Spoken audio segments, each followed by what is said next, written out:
Don't have money in your wallet? Throw it away. Don't have battery in your phone? Switch it off. Don't have water in your taps? I don't have a tap here. Stop drinking water. Don't have fuel energy to run your factory? Shut it down. Well, the last one is actually a CCP diktat. In Hindi, we say, na rahega baas, na bajegi bansuri, which means when there is no bamboo, there will be no flutes to make noise with. Apparently, this is exactly how Xi Jinping thinks when he has to make China's problems go away. He is shutting down the Chinese economy because it keeps asking for a lot of energy. Hi and welcome. This is TFI Global, the foreign affairs and geopolitical analysis arm of the TFI Media Group. I'm your host, Atul Mishra, and in this video I will tell you about China facing a massive energy crunch thanks to Xi Jinping. Let's begin. China is losing the most basic necessity of human civilization, electricity. Till now, we only knew how the Chinese steel mills, aluminium manufacturing and power sector may be suffering in lack of thermal coal. However, China's power woes could be much bigger and brutal than what we imagined.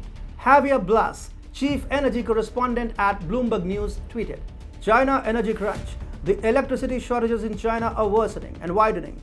Geographically, it's getting so bad.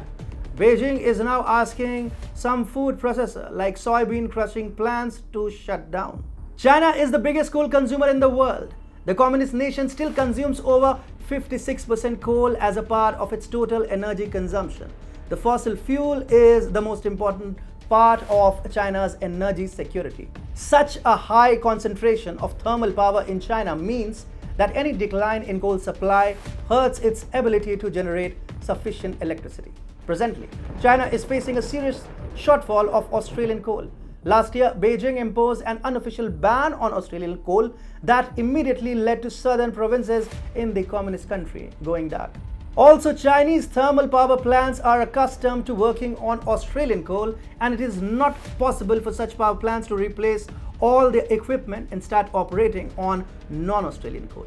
Well, it is pretty bad. Almost half of China's regions missed the central energy consumption targets and are facing crumbling pressure to reduce power use.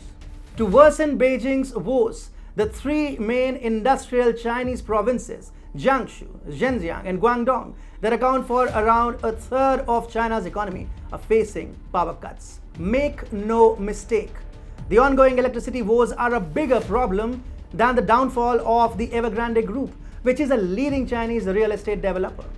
China has to shut down everything from aluminium smelters to textiles and even food processing units like soybean plants. In Jiangsu, steel mills have reportedly shut down, and some cities are even turning off their street lights. Similarly, in Zhejiang, 160 industrial units, including textile units, had to be shut down. Meanwhile, even the Chinese households are looking at upcoming chaos. There is a severe shortage of thermal power, and therefore the Guangdong province has taken an extreme measure, advising residents to cut down on air conditioner use and to rely on natural light instead of using home lighting appliances. Meanwhile, cutting down electricity supply to factories is becoming a routine measure in China's industrial provinces. Ultimately, China's power woes are bound to drive away even the multinational companies operating in the communist nation. As per Nikkei, suppliers to Apple Inc. and Tesla Inc. halted production at some of their sites in China on Sunday. Moreover, many small firms have started complaining that they have to curb or halt industrial activity. As a consequence, the MNCs operating in China may feel the pain of reduced industrial activity in the country. We're looking at a shortage of everything from textiles to electronics components, and any disruption in the supply chain could eat into the profits of these corporations. They might as well have to exit China and translocate to other venues. It is not even October, and China is looking at unaffordable prices. Meanwhile, Chinese President Xi Jinping remains adamant and wants to keep blocking coal shipments coming from down under. Power tariff surges during the winter months is not an unusual phenomenon in China. However, this time around, China is looking at skyrocketing coal prices, which is bound to push power woes even further.